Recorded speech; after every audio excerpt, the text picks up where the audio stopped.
My pregnant daughter is about to marry an incarcerated man? My name is Evelyn, and I am 47 years old. I have always considered myself a devoted mother, one who would do anything to ensure the happiness and well-being of her children.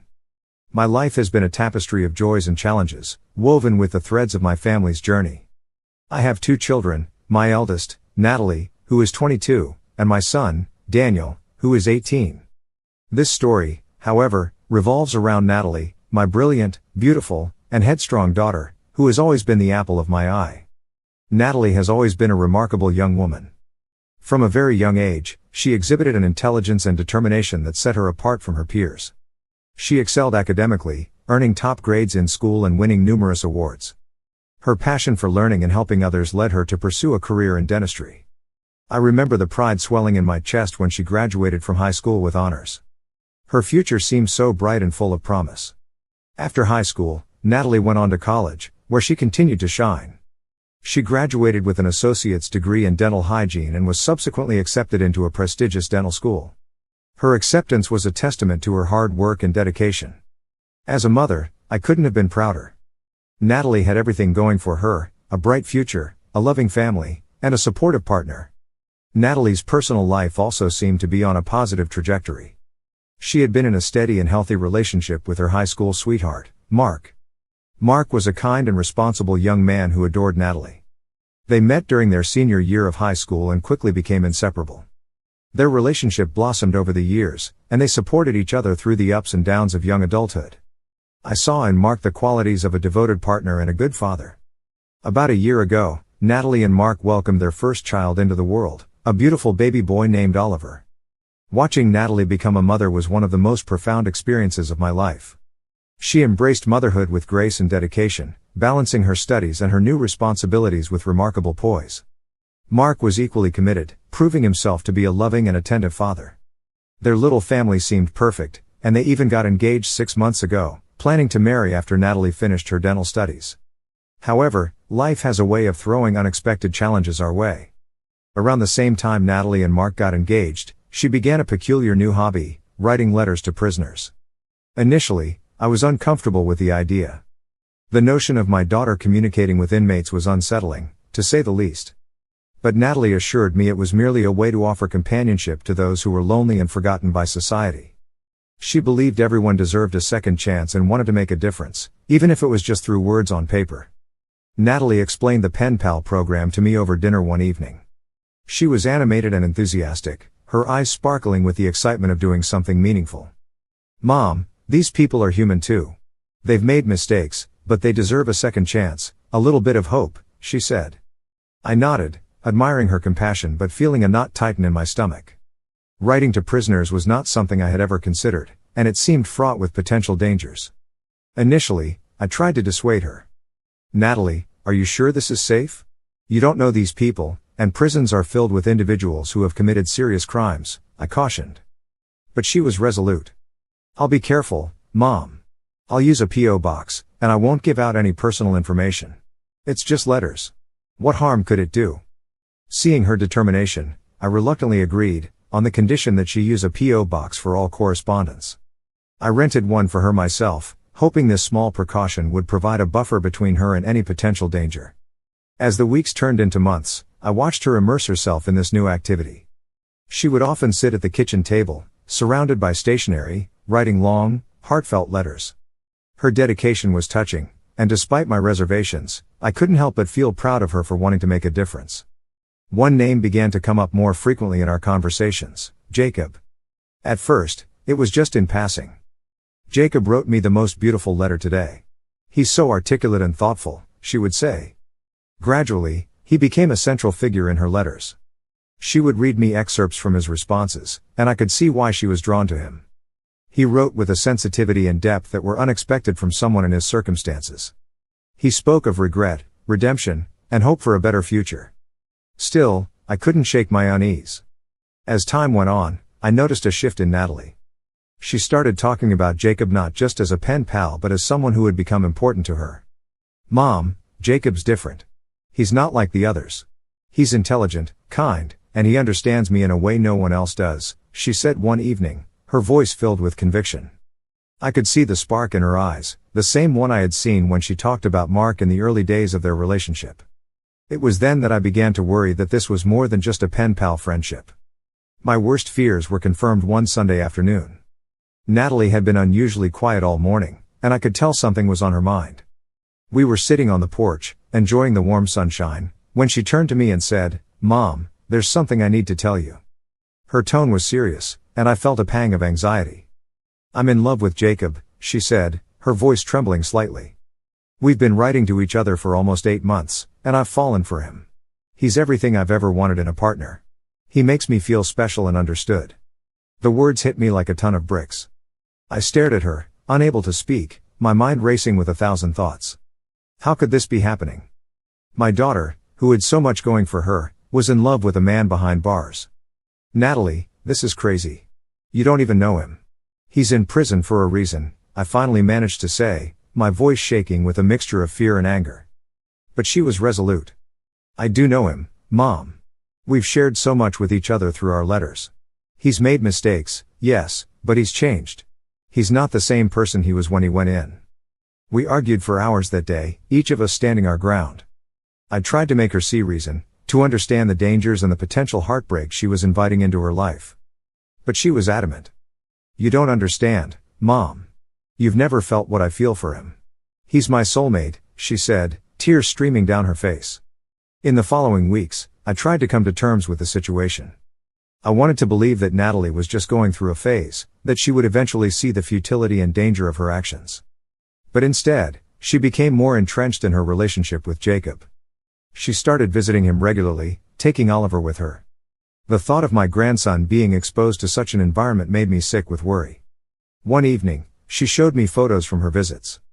There they were, smiling and embracing, Jacob holding Oliver as if he were his own. It was a surreal and heartbreaking sight. "Mom, he loves Oliver. He wants to be a father to him," she said, her voice filled with a hope that I found both touching and terrifying. Desperate to understand, I began to research Jacob's past. What I found only deepened my fear and anger. Jacob had a long criminal record, including charges of armed robbery and assault. He was serving a lengthy sentence for his crimes, and there was no guarantee he would be released anytime soon. The thought of my daughter and grandson being involved with someone so dangerous was unbearable. I confronted Natalie with what I had learned, hoping it would make her see reason. "Natalie, this man is dangerous. He has a history of violence. You can't risk your life and Oliver's life for someone like him," I pleaded. But she remained steadfast. "Mom, people can change. He's paid for his mistakes, and he's a different person now. Why can't you see that?" She responded, her eyes filled with a mixture of defiance and hurt. Our relationship became increasingly strained. We argued constantly, and every conversation seemed to end in tears and frustration. Natalie accused me of not trusting her judgment, of not understanding her love for Jacob. I, on the other hand, couldn't understand how she could be so blind to the risks and the potential for heartbreak. The tension between us grew, and I felt like I was losing her. The breaking point came when Natalie told me Jacob had proposed to her during one of her visits, and she had accepted. I was beyond shocked. "You can't be serious, Natalie. You're going to marry a man who is in prison? What kind of life will that be for you and Oliver?" I demanded, my voice rising with a mixture of anger and desperation. But she was determined. "I love him, Mom. He's the one I want to be with, and we're going to make it work," she said, her face set with a resolve that both scared and saddened me. Our argument that day was the worst we had ever had. We both said things we regretted, and the rift between us widened. Natalie accused me of being controlling and unsupportive, and I, in turn, told her she was being naive and reckless. In the end, she stormed out of the house, vowing that she wouldn't let me stand in the way of her happiness. I was left standing there, feeling a profound sense of loss and helplessness. Since that day, Natalie has distanced herself from me. She moved out, taking Oliver with her, and cut off almost all communication. The pain of not seeing my daughter and grandson is a constant ache in my heart. I feel like I've lost her to a man I believe will bring nothing but pain and disappointment into her life. I lie awake at night, tormented by thoughts of what could happen to her and Oliver, and feeling utterly powerless to protect them. In the months that followed, I tried to find ways to bridge the gap between us. I sent letters, left messages, and even tried to reach out through mutual friends. But Natalie remained distant, unwilling to let me back into her life unless I accepted her relationship with Jacob. It was a price I couldn't pay, and the stalemate continued. As Natalie's relationship with Jacob deepened, my concerns grew exponentially. The thought of my daughter and grandson being involved with a man with such a dangerous past kept me up at night. My mind was a whirlwind of worst-case scenarios, each one more terrifying than the last. I could feel the tight-knit fabric of our family beginning to unravel, and I felt helpless to stop it. Our once peaceful household became a battleground of arguments and strained silences. The tension was palpable, hanging in the air like a dark cloud. Every conversation with Natalie seemed to escalate into a heated dispute, leaving us both emotionally drained. I tried to be patient, to choose my words carefully, but my fear for her and Oliver's safety often got the better of me. "Natalie, you have to think about Oliver. What kind of life will he have with Jacob in the picture?" I pleaded one evening, my voice trembling with desperation. We were in the living room, and I could see the frustration building in her eyes. "Mom, I am thinking about Oliver. Jacob loves him, and he wants to be a good father. He's changed." "People can change," she responded, her tone edged with irritation. "How can you be so sure? You've known him for less than a year, and most of that time he's been behind bars. You don't know what he's really like," I countered, trying to keep my voice steady. "Why can't you just trust me, Mom? I'm not a child. I know what I'm doing," she shot back, her eyes flashing with defiance. The arguments would often end with Natalie storming out of the room, leaving me alone with my fears and doubts. I felt like I was losing her to a man I barely knew, and it broke my heart. The Natalie I knew was slipping away, replaced by someone I barely recognized, someone who was willing to risk everything for a love I couldn't understand. The situation was further complicated by the presence of Natalie's ex-fiancé, Mark. Mark had been a part of our family for years, and his sudden departure from Natalie's life left a gaping hole. He was devastated by the breakup, and his pain mirrored my own. We often found ourselves confiding in each other, trying to make sense of the chaos that had upended our lives. Mark came over one evening, his face drawn and weary. We sat in the kitchen, sipping coffee and sharing our worries. "I just don't understand it, Evelyn. We were happy. I thought we had a future together," he said, his voice cracking with emotion. "I know, Mark. I thought the same. This relationship with Jacob, it's tearing us all apart," I replied, my eyes welling up with tears. Mark nodded, his expression one of deep sorrow. "I miss Oliver so much. I miss Natalie. It feels like I've lost my family," he said, his voice barely above a whisper. I reached out and squeezed his hand, trying to offer some comfort. "We'll get through this, Mark. We have to. For Oliver's sake," I said, though I wasn't sure if I believed it myself. The impact of Natalie's new relationship on our family was profound. Oliver, only a little over a year old, was caught in the middle of a situation he couldn't possibly understand. I worried about the stability and safety of his environment.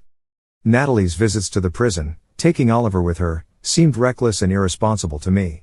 I feared for his well-being and the kind of influence Jacob might have on him. My relationship with Natalie became increasingly strained.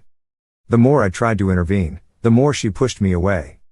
She accused me of not respecting her decisions, of trying to control her life. It was a painful accusation, and it cut deeply. I had always prided myself on being a supportive and understanding mother, but this situation tested my limits. The breaking point came one afternoon when Natalie announced she was moving out.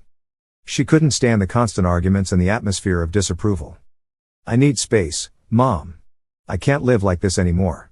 I need to do what's right for me and Oliver," she said, her voice steady but filled with an underlying sadness. "Natalie, please. Don't do this. We can work it out. You don't have to leave," I begged, my heart breaking at the thought of her and Oliver moving out. "I'm sorry, Mom. But I have to. I need to build a life with Jacob, and I can't do that here," she replied, her eyes glistening with unshed tears. I watched helplessly as she packed her things and left, taking Oliver with her. The house felt emptier than ever, the silence a constant reminder of the fractured state of our family. I felt like I had failed her, failed to protect her and guide her through this tumultuous time. The weeks that followed were a blur of sorrow and worry. Natalie kept her distance, and my attempts to reach out were met with silence. Mark, too, was struggling to cope with the loss. He continued to visit, and we found solace in each other's company, trying to navigate the emotional minefield we were both trapped in. The family dynamics had shifted dramatically. Daniel, my younger son, was affected as well. He was close to Natalie and Oliver, and their absence weighed heavily on him. He struggled to understand why his sister had made such a drastic decision, and I found myself trying to reassure him even as I grappled with my own doubts. One evening, as we sat down for dinner, Daniel broke the silence that had settled over the table. "Mom, do you think Natalie will ever come back?" he asked, his voice tinged with sadness. "I hope so, Daniel. I really do. We just have to give her time and support her as best we can," I replied, though I wasn't sure if I believed it myself. The strain of the situation took a toll on my health. I found it hard to sleep, my mind constantly racing with worries about Natalie and Oliver. I lost weight, and my energy levels plummeted. Friends and family noticed the change and expressed their concern, but I felt powerless to change the course of events. In the midst of this turmoil, I sought solace in my faith and in the support of close friends. I spent hours praying, hoping for some divine intervention that would bring my daughter back to me. I also leaned on my best friend, Susan, who had been a pillar of strength throughout this ordeal. Susan would visit regularly, offering a listening ear and words of comfort. "Evelyn, you've done everything you can. Natalie knows you love her. She'll come around eventually," she would say, her voice filled with reassuring confidence. "I hope you're right, Susan. I just feel so helpless. I want to protect her, but I don't know how," I would reply, my heart heavy with worry. Susan's words of comfort were a small beacon of hope in the midst of my despair. But as the days stretched into weeks, and then months, I found myself sinking deeper into a sense of hopelessness. Natalie remained resolute in her decision to marry Jacob, despite my best efforts to make her see reason. One afternoon, as I sat alone in my living room, the weight of my worry pressing down on me like a leaden blanket, the phone rang. It was Mark, Natalie's ex-fiancé. His voice was strained, filled with a mixture of anger and despair. "Evelyn, have you seen the news?" he asked, his words tumbling out in a rush. I felt a shiver of apprehension run down my spine. "No, what's happened?" I asked, my heart pounding in my chest. "It's Jacob. He's been arrested again," Mark replied, his voice thick with emotion. The news hit me like a punch to the gut. I could hardly believe it. How could things possibly get any worse? But as Mark filled me in on the details, my worst fears were confirmed. Jacob had been charged with a series of violent crimes, including assault and robbery. It was a devastating blow, one that sent shockwaves through our already fractured family. As the reality of the situation sank in, I felt a surge of anger and frustration. How could Natalie have been so blind to Jacob's true nature? How could she have put herself and Oliver in such danger? The sense of betrayal was overwhelming, and I struggled to contain my emotions. But amid the turmoil, there was a glimmer of hope. Mark and I had discussed the possibility of taking legal action to protect Natalie and Oliver from Jacob's influence, and now it seemed more urgent than ever. With Jacob behind bars, we had a window of opportunity to intervene, to ensure that Natalie and Oliver were kept safe from harm. I called Mark immediately, and we arranged to meet as soon as possible to discuss our next steps. Despite the pain and heartache of the past months, there was a sense of determination in my heart. I would do whatever it took to protect my daughter and grandson from further harm, even if it meant facing Jacob in court. As Mark arrived at my home, his face drawn and weary, I could see the weight of the world on his shoulders. We sat down together at the kitchen table, our minds racing with possibilities and uncertainties. But amidst the chaos, there was a sense of solidarity, a shared commitment to do whatever was necessary to safeguard our family's future. "I can't believe it's come to this," Mark said, his voice breaking with emotion. "I never imagined things would end up like this." "I know, Mark. But we have to stay strong for Natalie and Oliver. They need us now more than ever," I replied, my voice steady with resolve. We spent hours discussing our options, weighing the risks and benefits of each course of action. In the end, we agreed that taking Jacob to court was the best course of action. It was a daunting prospect, filled with uncertainty and potential backlash, but we knew it was the only way to ensure Natalie's safety and well-being. The days that followed were a whirlwind of activity as we prepared for the legal battle ahead. We consulted with lawyers, gathered evidence, and braced ourselves for the challenges that lay ahead. It was a daunting task, but knowing that we were fighting for Natalie and Oliver gave us the strength to persevere. As the news of our intentions to take Jacob to court reached Natalie, the fallout was swift and devastating. I received a barrage of angry messages and missed calls from her, each one more hostile than the last. My heart sank as I read her words, filled with venom and betrayal. How had it come to this? How had our efforts to protect her and Oliver been interpreted as an act of betrayal? The weight of Natalie's accusations bore down on me like a crushing weight, leaving me feeling more lost and helpless than ever before.